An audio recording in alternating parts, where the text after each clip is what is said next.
Good morning. It's Dr. John Bennett from Neurosurgical TV headquarters in Miami Beach. We have another Neurosurgery Super Sunday with Ip Sherian. It's going to be interactive. Hope we get a lot of the panelists asking questions and interacting with Ip. First, let's introduce the panelists. Let's start with Ibrahim. How you doing, Ibrahim? Hello, Dr. John. Hello, Dr. Ip. Hello, everyone. I'm Ibrahim, medical student and PhD student from Berlin. Yeah, well, welcome, a frequent participant. Hello, Khalif. Hi, Khalif from Mombasa, Kenya. Fellow in the College of Surgeons of East Central and Southern Africa, and a big fan and enthusiast of Prof. Ip. Okay, great. Okay, Christian. Glad to be here. Yeah, welcome, Khalif. Could you please introduce yourself, Christian?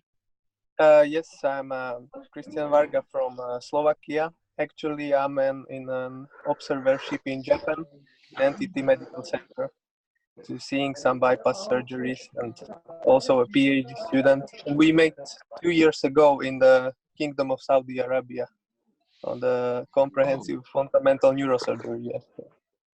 Very good. Well, welcome, and home of the lens, right, Ip?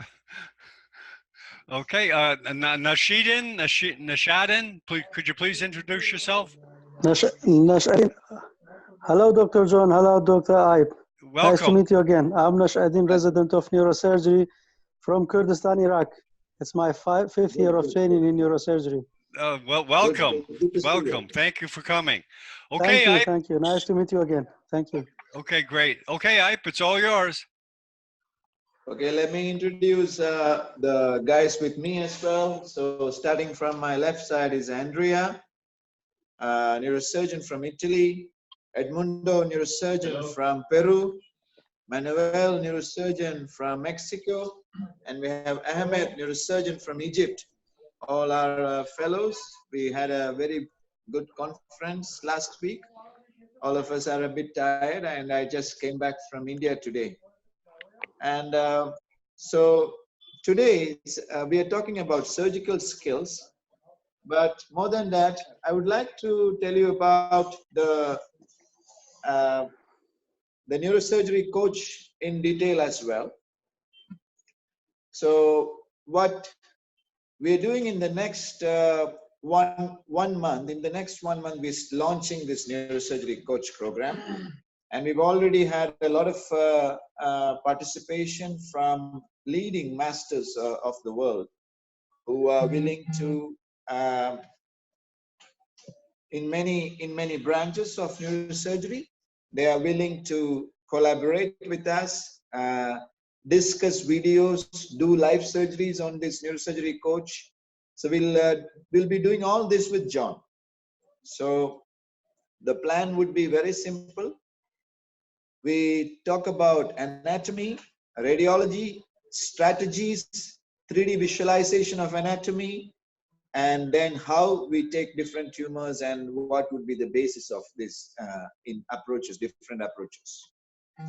So let's start off with simple things. Now, many of you, you should understand what is the meaning of ambidextrous, being ambidextrous. So a surgeon, you have two hands and then you have an assistant's hand. So mostly microneurosurgery is a three-handed technique. Now imagine if only one hand is working, you are really limited. At least if two hands are working, it's okay. But if it's only one hand which is working, you are truly, truly limited. So this is one thing that I want to ask you to develop. So what you should do is, whatever your dominant hand is, you should start practicing with your non-dominant hand. For example, where are the chopsticks, Andrea? Yes, so these are simple exercises, okay? You can use the chopsticks with your left hand, okay? Now, don't worry about how you hold it. I mean, with the hand, of course, even if you hold like that, it's okay, no problem, because don't get into, commandments. Don't get into any way that would define things. There's no need to. So what you can do is, you should hold it in the most comfortable way for you. Okay. I mean, I would tell about holding it in a particular way. If somebody doesn't have these 3 fingers, the only way he can hold it with 2 fingers. So somebody doesn't want to use 1 finger, whatever he's comfortable with. But the key is to use it with both hands. And also, you must understand, you should focus to complete a task with both hands, which means one part of the task, say for example, you're sucking, and then you are incising. So it is at one time 2 things are being done, but it is one and the same. So you should learn to do it this way. So you should learn to get a 3D depth, and you should learn to start operating. So start with chopsticks. Take 2 chopsticks. Start with 2 chopsticks. Take 2 pens. Start drawing with 2 pens. Try to complete each other. Okay, these are these are starting things. Okay, this is what we will be stressing on neurosurgical coach. The second thing is get a concept of the anatomy from the scan. This is not easy because this is actually getting 3D information from 2D information. Now, how can you get 3D information from 2D information? You know, Narayan was talking about how endoscopic surgeons get 3D information from 2D information. You know, the brain is a very beautiful, you know, the brain is it's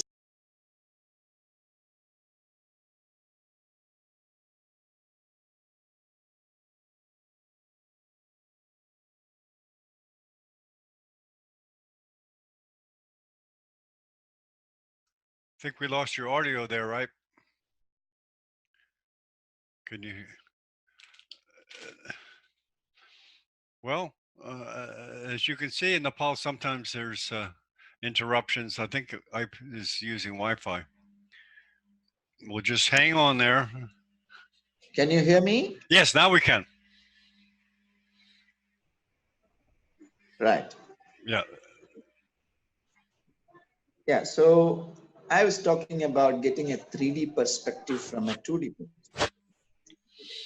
Now, do you remember the childhood photos, your childhood photographs? Do you remember? Mm-hmm.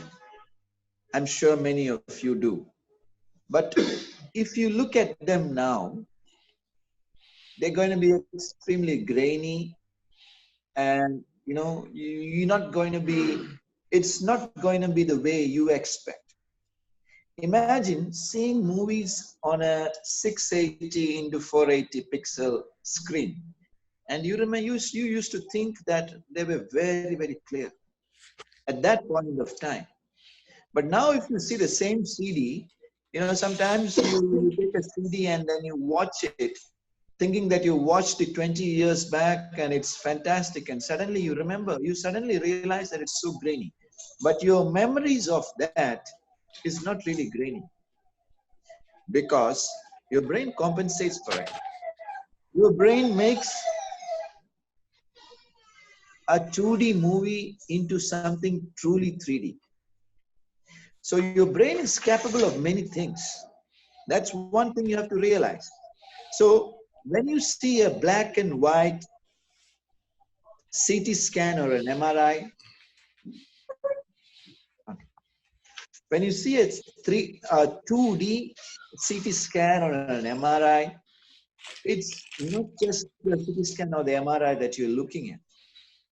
If you train your brain, you can actually see the 3D completely. You can see the 3D completely within the scan. You can see it.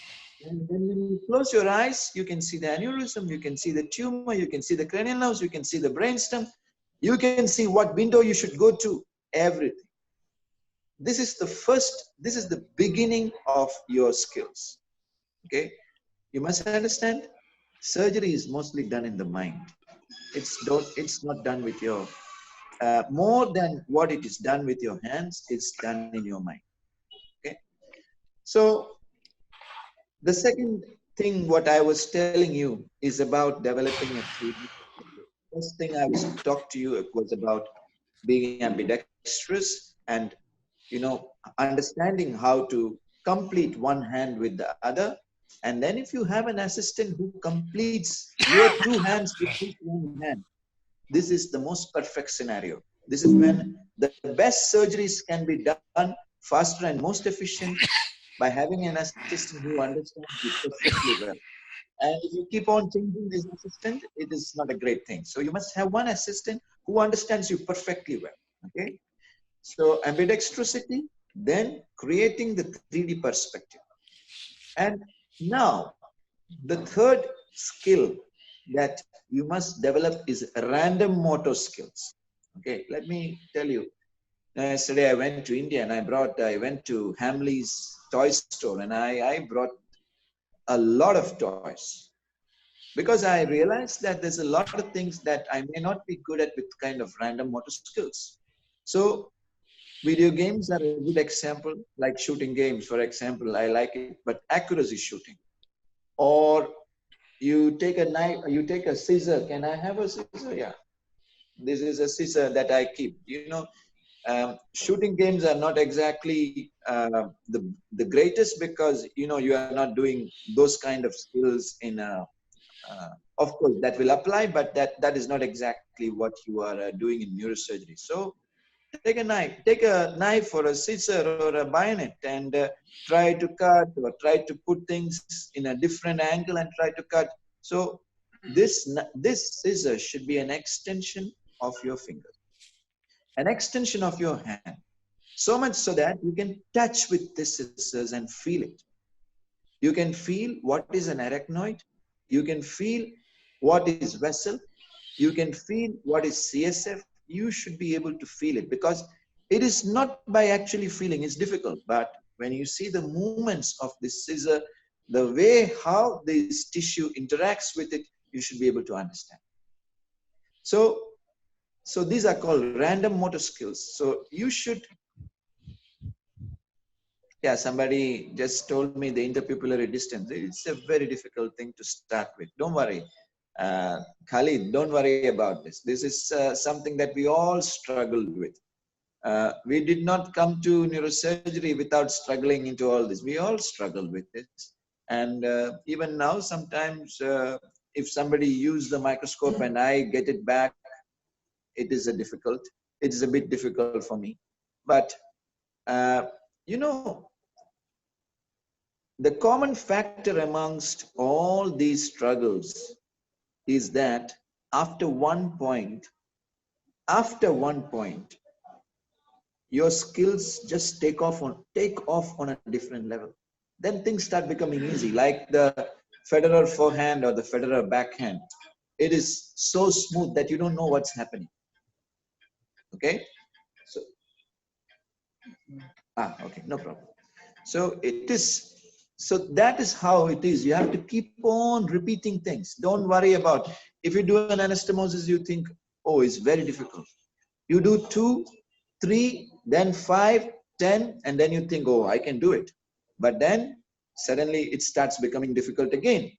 And then 25, 30, and it becomes more easy. And then 100, it starts becoming difficult again. But you must understand, it's becoming difficult because you are scaling new levels. You are going into more and more details. You are becoming better and better. Okay. So don't worry. Keep repeating. Be mindful of what has been done. And then keep repeating it without making the same mistake again and again. And then you're going to improve. Okay.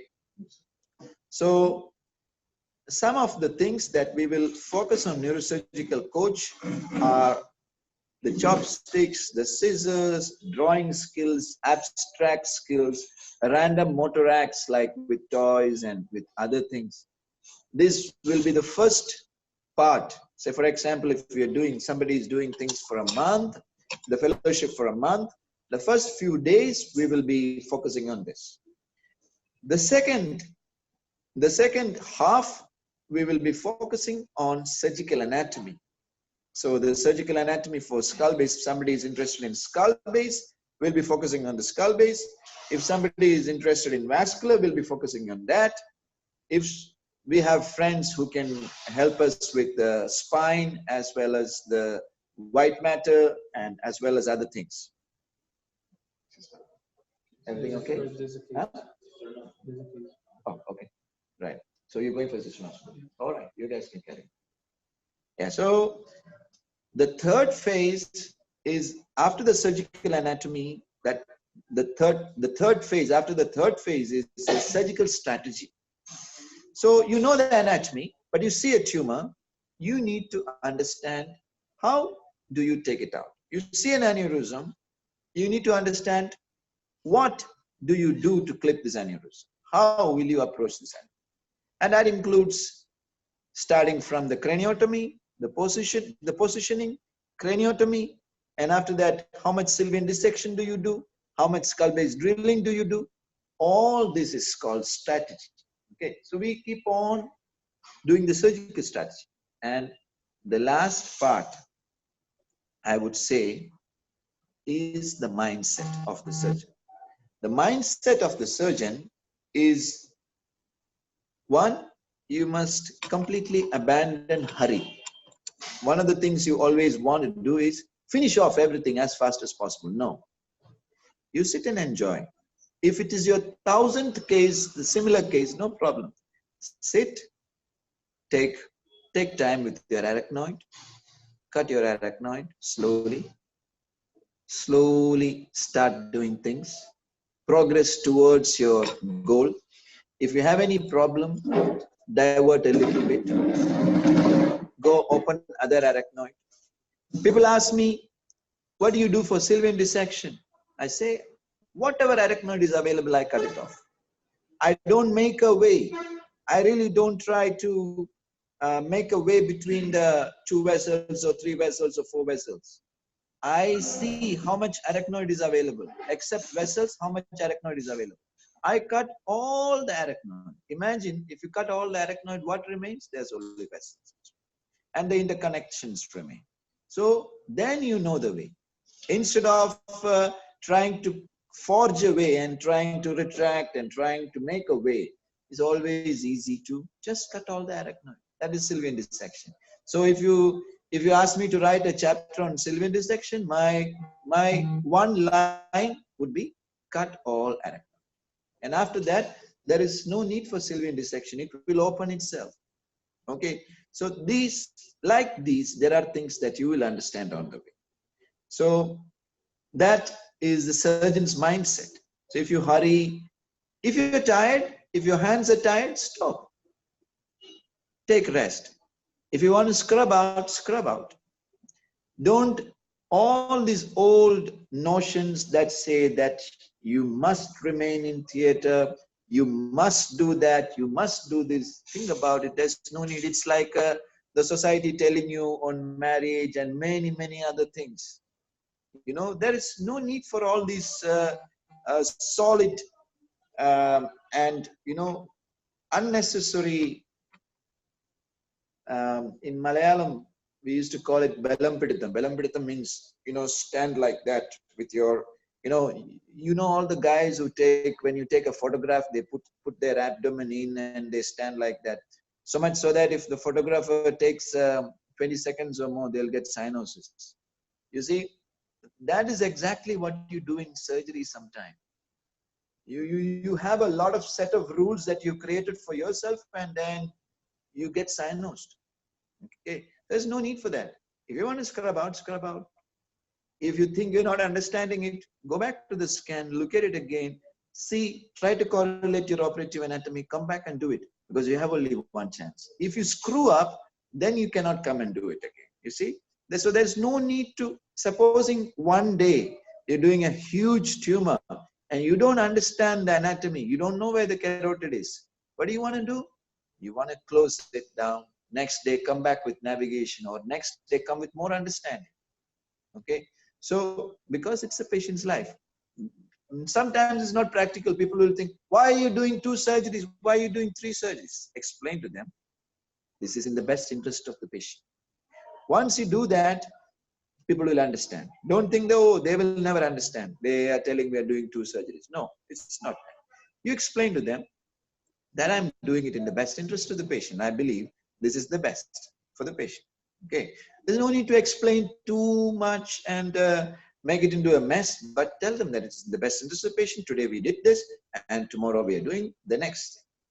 So this is called the mindset. So I have told you about a few steps, and all these steps we're going to teach you in this 1 month. I don't think there's anything more than that necessary.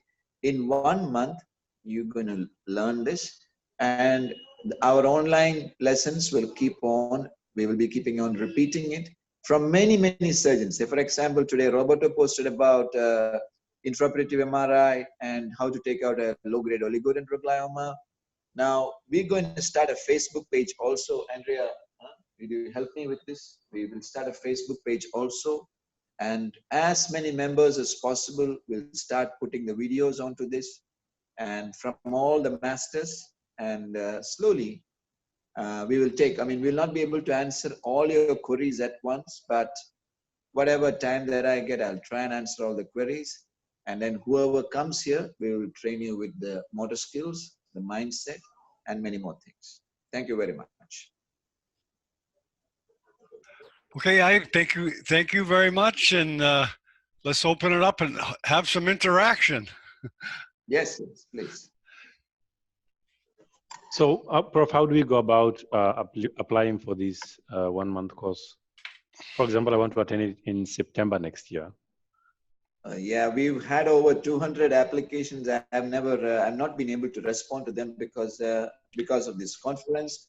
But believe me, just write to me and tell me what time you can come, what time period you're coming, and then you're on.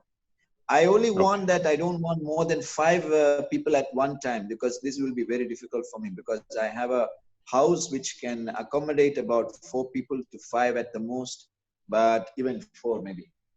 4 maximum. So we want to have 4 people at one time.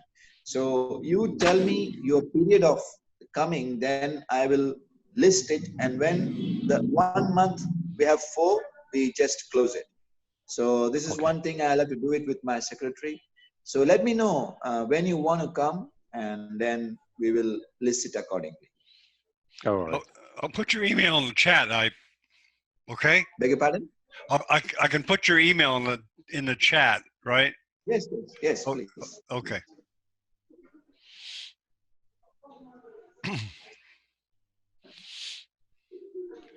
Come on, wake up, everybody.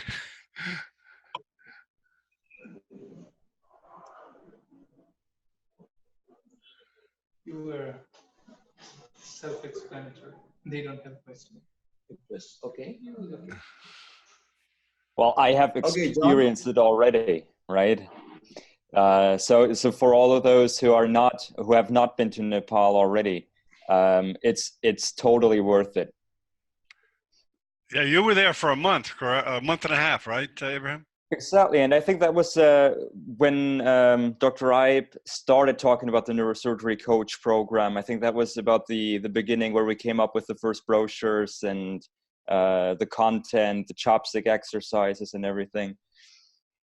Yes, Ibrahim. Very good. And 200 applications since October, right? Yes. Now more coming onto my email. It's crazy. Yeah. WhatsApp, Facebook. When's the first one,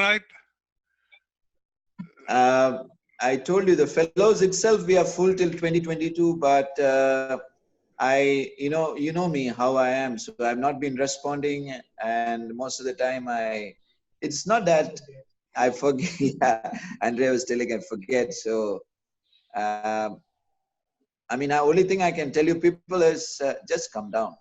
Then you will experience this. If you wait for everything to happen, it's not going to happen. Just pack your bags, come down to Nepal, and then you will experience this. All right.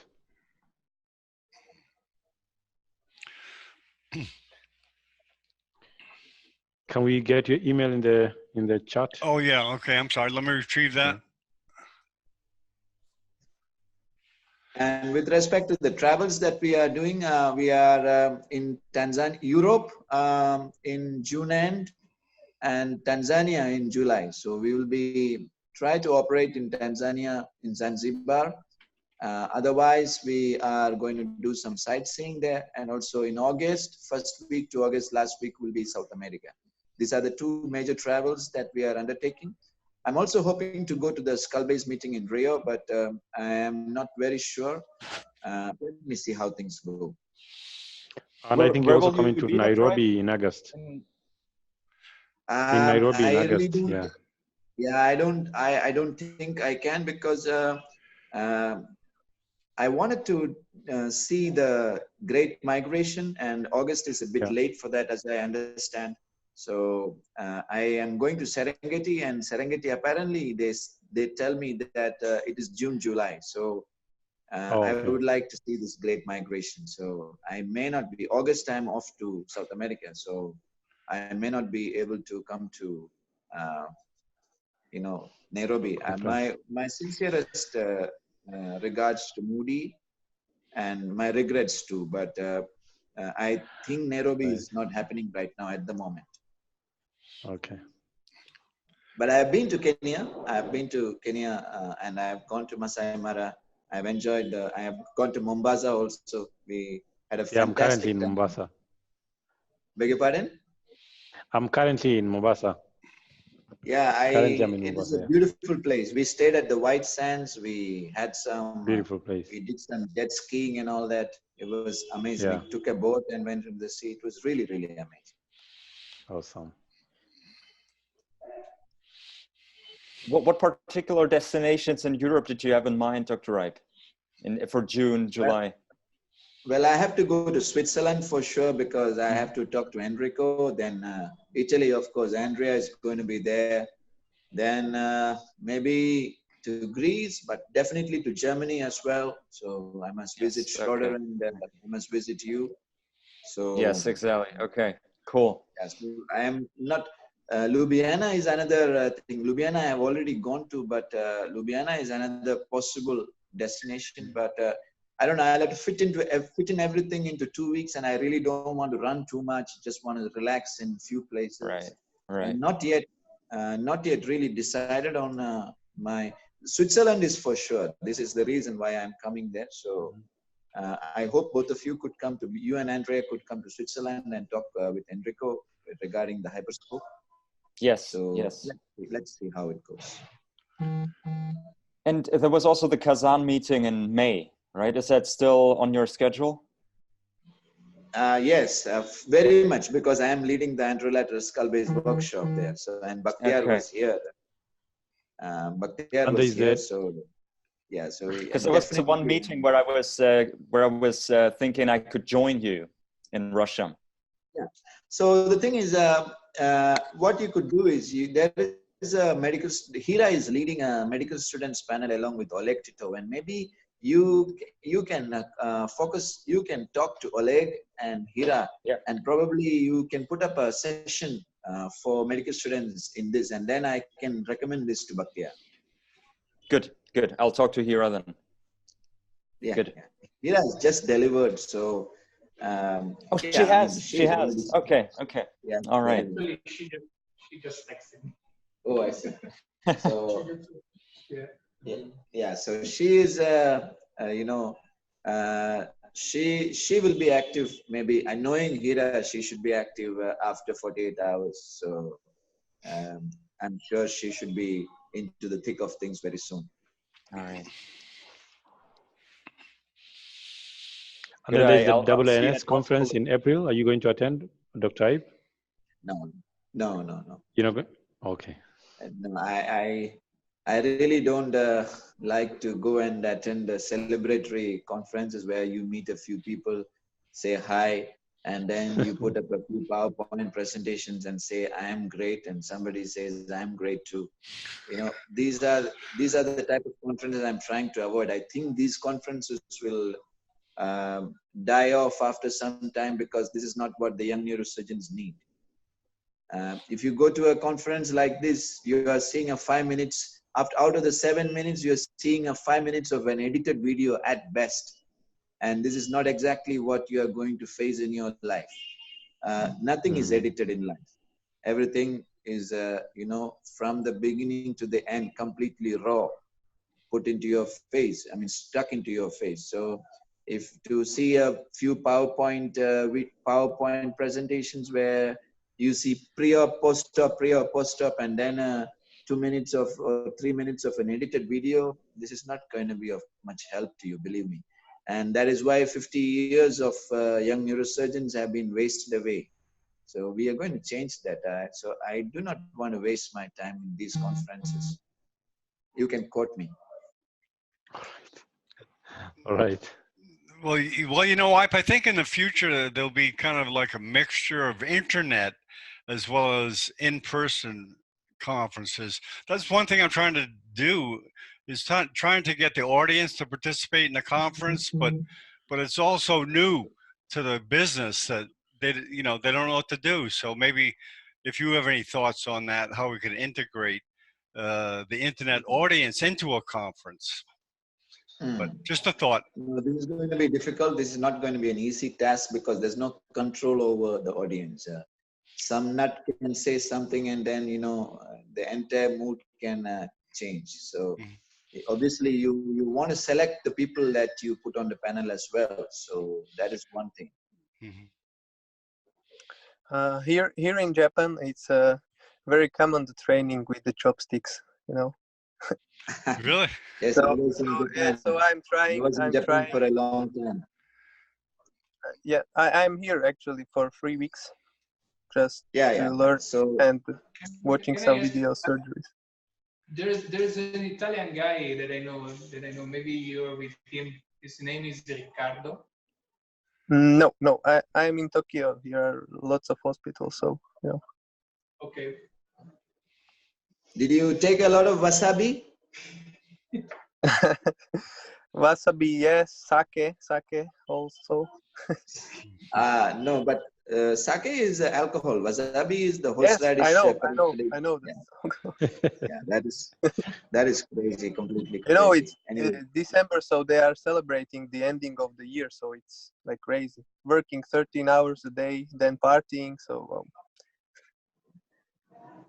Yeah, I know the culture. I've been there, and I have so many friends from Japan, so I kind of know the culture.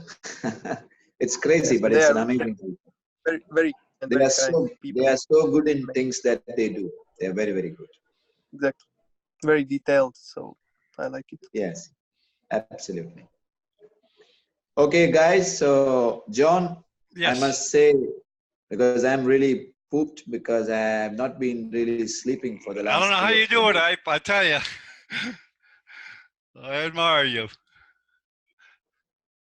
Yeah, so it's been a tough few days for me, and today I literally had an incident where our flight's hydraulic system stopped working, and then so we had to turn back and do an emergency landing, which was a bit crazy. But yeah, well, everything went well. Yeah, everything went well, and so. Okay, great. Well, thanks for coming out, Ipe, and thanks to all people there in Nepal. And keep working hard, man. You're doing great. Thank you. Yeah. See you guys. Bye-bye.